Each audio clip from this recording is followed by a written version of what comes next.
Everyone, it's 5:30, so we might start. We want to wait for a minute and just take your breath, settle. If you would like to stand for the acknowledgement of country, please. The City of Victor Harbor acknowledges the Ramangeri and the Narrandjeri people, the traditional custodians of the land and waters where we live and work. We acknowledge their deep connection to country, and we pay our respects to elders past and present and emerging. This respect is extended to Aboriginal and Torres Strait Island people across Australia. Would somebody like to say the diversity commitment? Thank you, Councillor Henderson. The City of Victor Harbor is committed to diversity, equity and inclusion. We respect people of all ages, abilities, genders, sexualities, religions and beliefs, cultures and backgrounds. Thank you. Councillor Burns. Thank you. We recognise the brave individuals who have served and continue to serve our nation. We remember those who have lost their lives and paid the ultimate sacrifice for service to our country. Thank you. Someone like to say the prayer?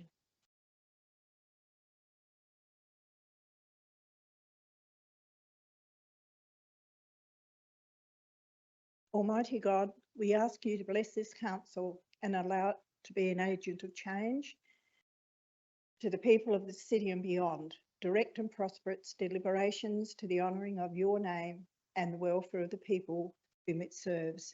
Amen. Amen. Thank you very much.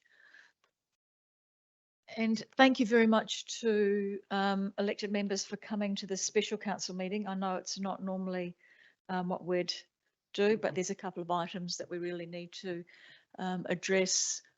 And I thought that prior to the budget deliberations that we're having in the briefing tonight, it would be a good time to come together. So I do appreciate you being able to be here. We have Councillor Kemp and Councillor Quinton are both on leave at the moment, so they are apologies for this meeting. If we move to the first item on the agenda, this is the 2023-24 budget, December budget review. That has, as you'd see in the information, that has gone through the audit committee, and the audit committee has endorsed it and suggested that we bring it to council so that council can endorse it as well. So would somebody like to move the first recommendation in relation to that? Thank you, Councillor Henderson. Do you want to speak to it? No? Do I have a seconder for that motion? Thank you, Councillor Schofield. Do you want to speak to that? No? Does anybody want to speak to the recommendation? No? In that case, then all those in... So, Councillor Burns, you do?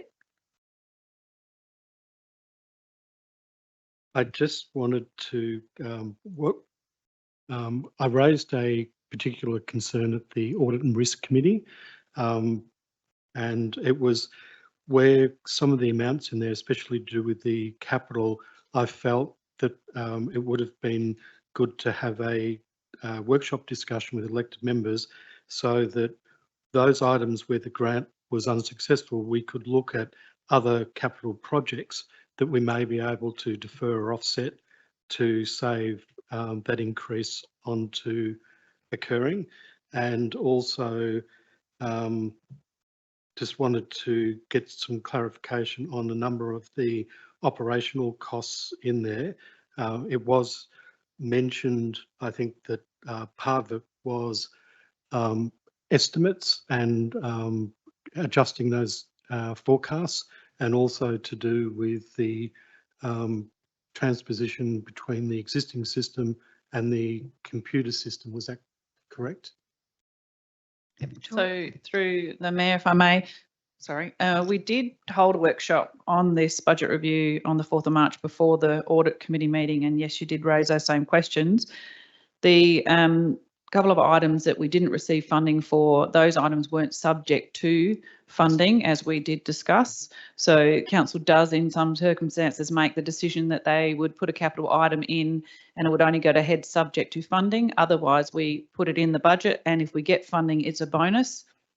these two particular items needed to be done, and if we received funding, that would have been great, but we didn't, but they still needed to go ahead, hence those adjustments in the council budget. We are still in the process of seeking grant funding for any other capital items that we have, so where we can offset them, we will. And yes, in terms of the operating budget, they are estimates. We still have the rest of the financial year to go. And while we are sitting currently as of December, I mean, we're already in March, so we've already progressed through a certain portion of the next quarter. We will be looking to bring back the budget to its original adopted deficit of around 1.5. But a number of these items, both council decision and additions, we need to bring the members up to speed as what's actually adjusted and changed in the budget. Okay, so nothing to do with the new computer system?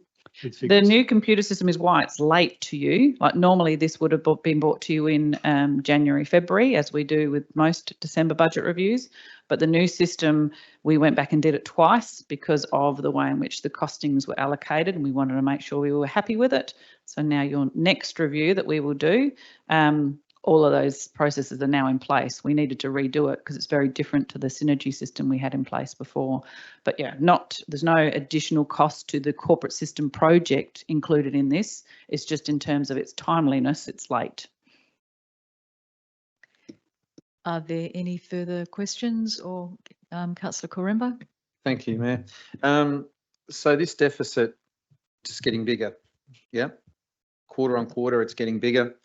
Well, it has, because council has put additional things in its planned budget. So we adopted a budget, the council did, with roughly a $1.5 million deficit, which was the corporate systems project, which we borrowed for.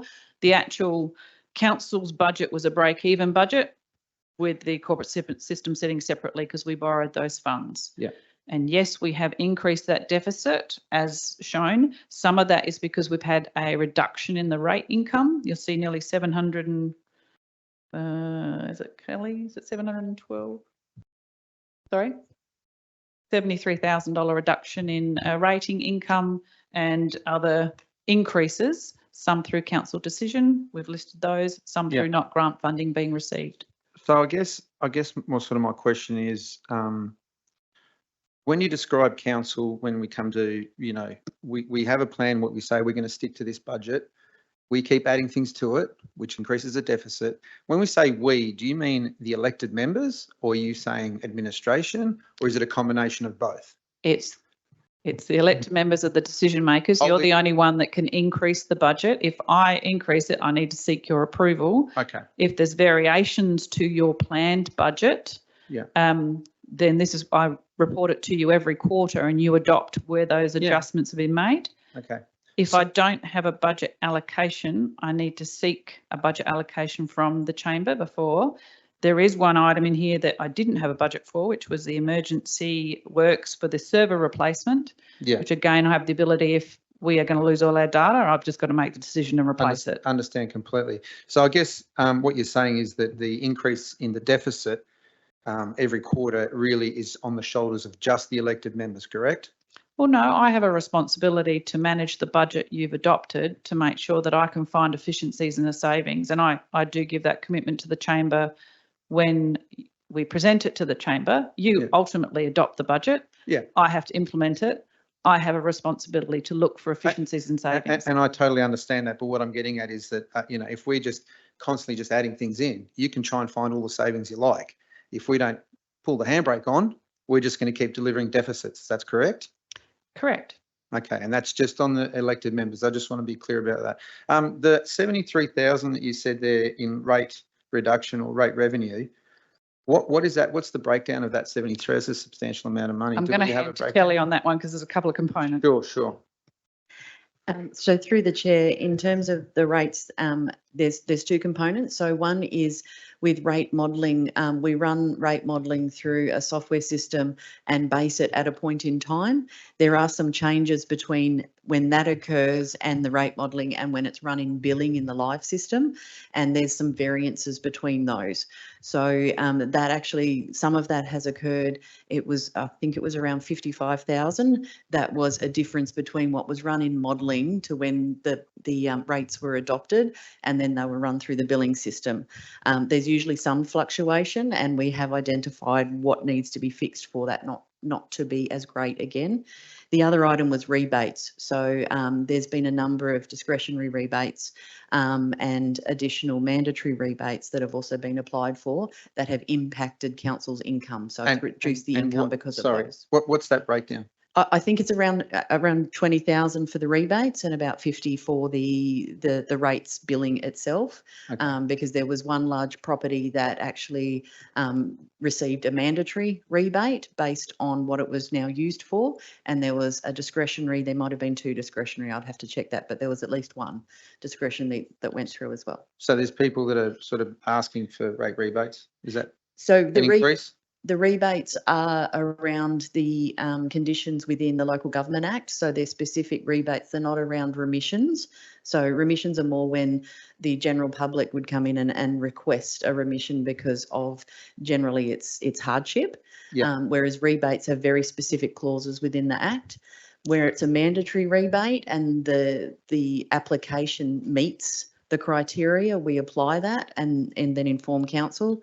Where it's a discretionary rebate, that needs to come to council for a decision before we can apply that. So there's no indicators there that are telling you that the community is struggling to pay the rates? No. So Everything's all fine?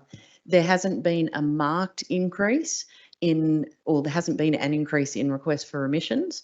There's been an increase in payment arrangements and things like that, but there hasn't. So that's probably the first stepping stone then is we start to look at, and what sort of level has that increased by on average?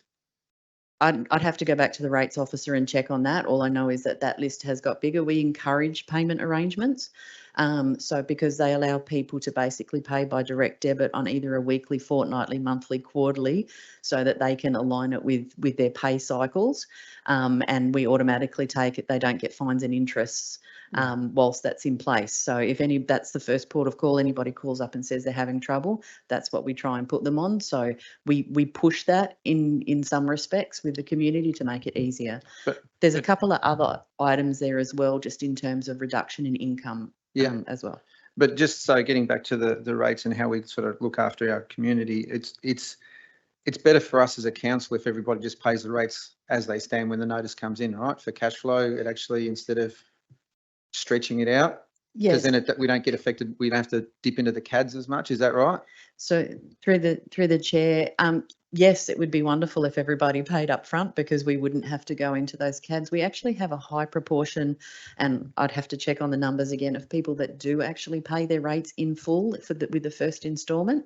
Yeah. And so we manage the CADs as efficiently as we can to allow those payment arrangements by basically paying back anything that we have in surplus that is greater than $300,000, which is listed in our procedures on any day.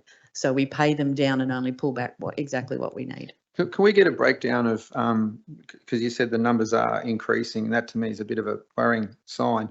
How many people are now from, say, 6 months ago, 12 months ago, as to how many now are going into? Yep, I'm happy to take that on notice and have a look and give members a breakdown of how our residents are paying their rates. Yeah, no dramas. Just trying to think what else I had to ask. Now, there was another thing here that was itemised in that spreadsheet. Let me see. Or a spreadsheet I remember reading. Oh, yeah, in the opening budget. Legal staffing in behavioural matters, $85,000. What's that for? Just an increase, and we don't allow a significant budget for any legal matters. So if we need to have provision for that, we need to come to council. So that's not spent, that's just a forecast, is it? No, it's a forecast and spent. So we've still got to go till 30 June. So so up until now we're at 85,000? Yes. Right, okay. And is that mainly behavioural issues? Is it staffing? It's a combination of various matters where we've sought advice across both governance, staffing, and corporate matters. Yeah, right. And how is that comparing, say, year on year? I'd have to go back and have a look. Would you be able As I say, we don't tend to have a significant legal budget, hence Yeah. it's an adjustment because we don't have a provision in our current budget. Yeah. Has it's You obviously don't want to forecast for something because this is all bad stuff, really, isn't it? correct. Yeah, you want to have that at zero. Well, But nonetheless, exactly. it has to be. spec- Nonetheless, most of the time we don't know when legal action is going to occur. Of course, So- I totally understand that. Would we be able to get a breakdown of that as well? Say, the last, now,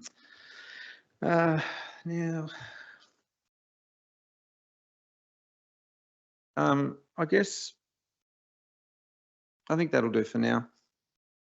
Yeah. Any further discussion? Councillor Burns, you've spoken. Did you want to ask a question?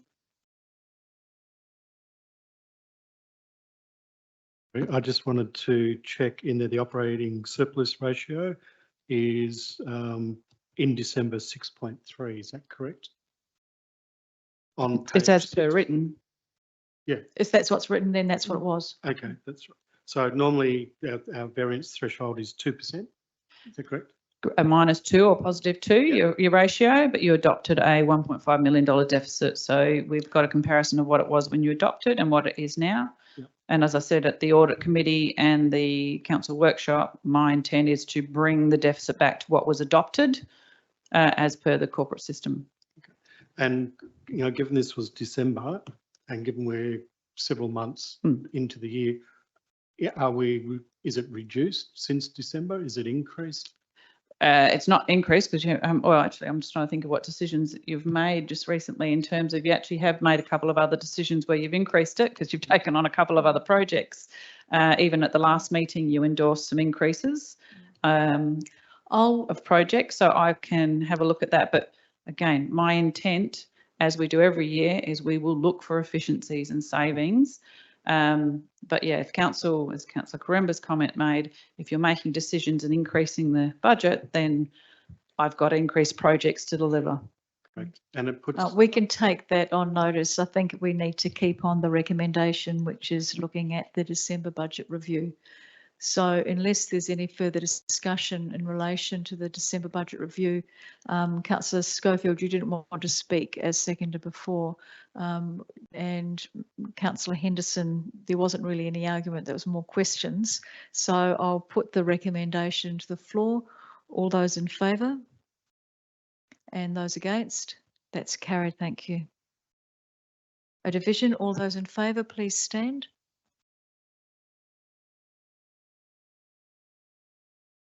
Councillor Mann, Councillor McKenzie, Councillor Schiller, Councillor Schofield and Councillor Henderson. Thank you. You can sit down now. And against, Councillor Burns and Councillor Karemba. We now move on to the next item, which is 4.2, appointment of additional responsible persons for the council behaviour management policy.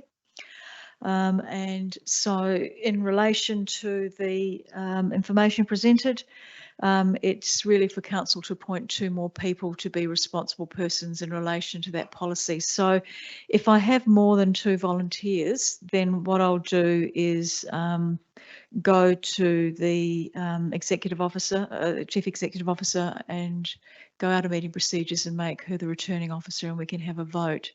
So can I call on anyone to volunteer for that position? Councillor Schiller, thank you. Councillor Henderson, thank you. And Councillor Burns.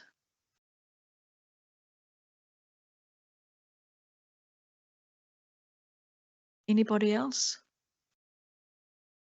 No? All right, what I'll do is the recommendation is that we appoint the Chief Executive Officer as returning officer, and that she does the secret ballot. All those in, does somebody want to move that? Thank you, Councillor Schiller, seconded Councillor Mann. All those in favour? All those in favour? Councillor Burns, Councillor Karemba, you're in favour of the executive officer becoming? Yeah, thank you. And no one against. So I'll hand over to Victoria.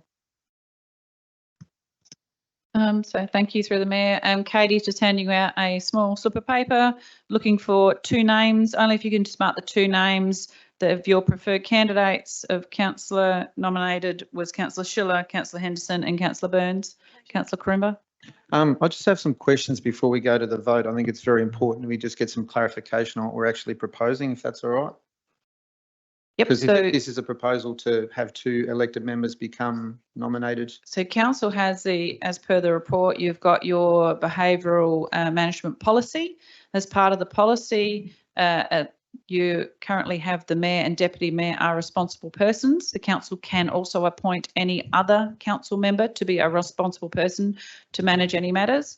At the moment, the policy states if any matter that comes into council may implicate the mayor, then the deputy mayor can actually be the responsible person.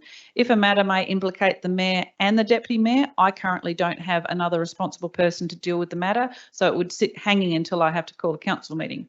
So it was suggested through legal advice that I received, if we appoint another 2 members to be responsible persons, then I've got the ability to seek their guidance to be the responsible persons for matters that may come in that implicate either the mayor or the deputy mayor, or the mayor or deputy mayor can choose not to want to deal with the matter. And so I guess my question, because we're going to be part of this and you would have sought legal advice, did you ask the legal team what happens if the 2 people that are nominated are also then part of the implication? Then I need to bring it to council and council will need to appoint someone else.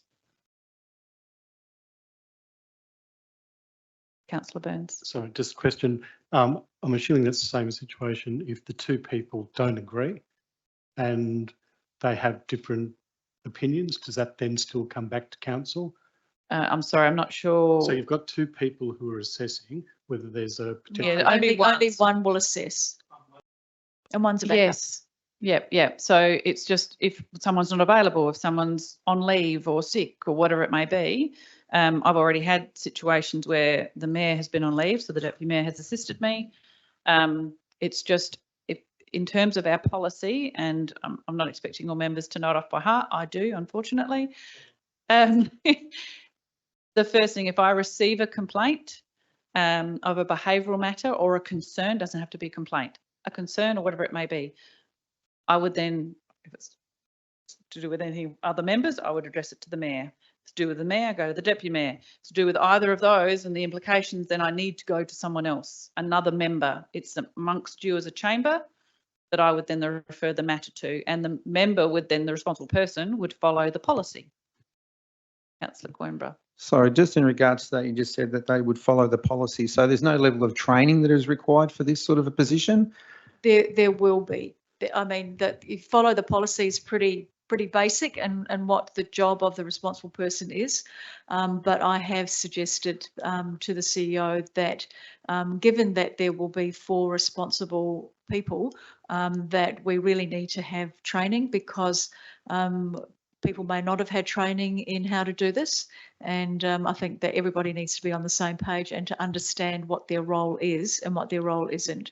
So yes, there will be training. And that's so that we get the best outcome, correct? The training is so we get the best outcome? Absolutely. And is that what we would do for any other policy?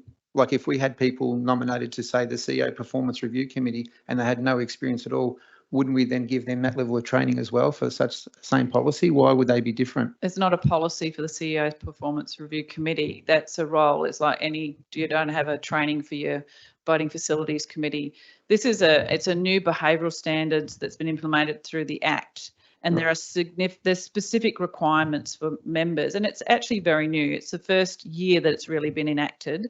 Yeah. So yes, as the Mayor has said, the whole council should be undertaking that training. You have already undertaken 2 lots of training in regards to the behavioural management policy.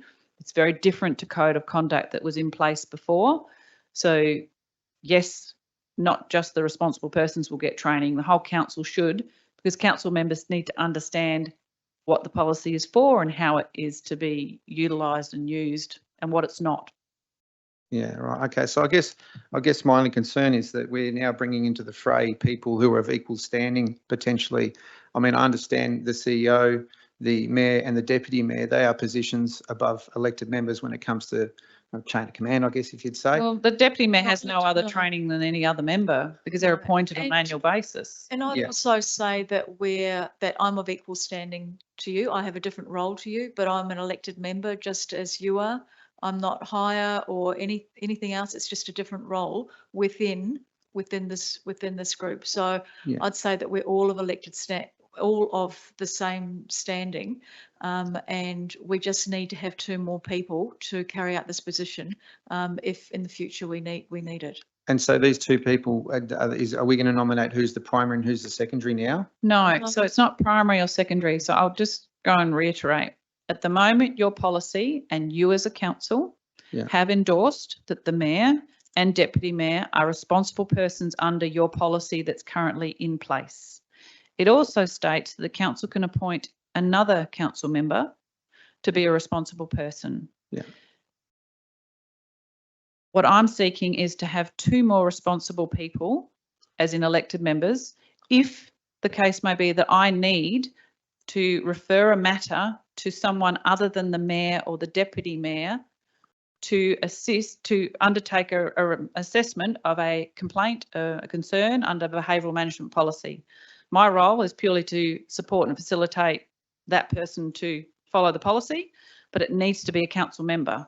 So what it's going to give the council, not just me, is 4 responsible people Yeah, I get who that. are elected members of council. So no one's higher or lower. No. It I'm just means I'm I just- can access and utilise them without having So, to come so to yeah, so council. I'm just asking, so you'll be the person that will be nominating out of those 2 people who would be taking that? I know, I'm not saying, I'm just saying if there are 2 available, who makes the decision as to who would be then the responsible person? Ultimately, yes, it would be me. Okay, that's all I need to know. Yeah, Yeah. because I would have to do the assessment and go, okay, this complaint implicates those 2 people, so I've got to give it to one of those. Correct. Yeah. All right. And so when you said just quickly too, you said something about guiding and assisting the Yes, responsible person. yes. When you say assisting, do you mean assisting in making the decision or No. assisting in? The policy states, and so does the legislation, that I must assist any reasonable request of the responsible person for them to facilitate the policy. So if they need letters sent out, or they need a response So drafted, it's or they strictly need. administrative, not in actual decision-making process? Nope. Okay. Thank you. Okay, so if I get back to the ballot, you're about to get a piece of paper. You have 3 nominations, Councillor 3 nominations, Councillor Schiller, Councillor Henderson and Councillor Burns. If you can mark 2 names of your preferred nominations on that sheet of paper and hand it back to Jodie, please.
The two nominations with the highest votes were Councillor Schiller with 7 and Councillor Henderson with 6. Thank you very much, and congratulations, Councillor Schiller and Councillor Henderson. Yep. So the second recommendation is that Council appoint Councillor Henderson and Councillor Schiller as responsible persons for the council member behaviour management policy. Would someone like to move that way, please? Thank you, Councillor Mann, and seconding that. Thank you, Councillor Mackenzie. Does anybody want to speak to that? Councillor Mann, do you want to speak to that? No. Councillor Karemba. Thanks. I just had a question. So before we went into this whole scenario here and we've done what we've done, what is the procedure now as it stands? So if the deputy mayor and the mayor are both implicated in something, you can't deal with it, where does it go? As an independent body? It'll either be if the mayor and if the deputy mayor and I are implicated in something, then it will either go to Councillor Henderson or Councillor. No, I'm sorry. Prior to this vote, what was the procedure? Well, there wasn't one. That's been the difficulty, is that if in the future there is an issue, there isn't any responsible person, and so this is why we've brought this to the chamber. I'm sorry to interrupt, Mayor. I understand where we're moving to the future. So you're telling me that prior to this coming to our chamber, a complaint would just stay in limbo? Yes. No, I would Well, need to you'd bring need a to come report. Yes or no? Which one is it? The CEO would need to bring a report to council, and council would have to choose a responsible officer. Right. And so what was wrong with that? That's what we've just done. I know. I was just a question. Because then the complainant may have to wait a month before getting a response. And we actually have timeframes of where we need to be able to respond to a complaint or a concern raised. And so this was a more efficient way of actually being able to address matters. Okay. And ultimately, if you read the policy, the principles of the policy, wherever possible, you should be able to deal with matters amongst yourselves as members. Yeah, should. I understand that. And it's just, unfortunately it doesn't happen, but it is what it is. Are there any further questions or any further debate? I'll put now that recommendation to the vote. All those in favour? And those against? That's carried. Thank you.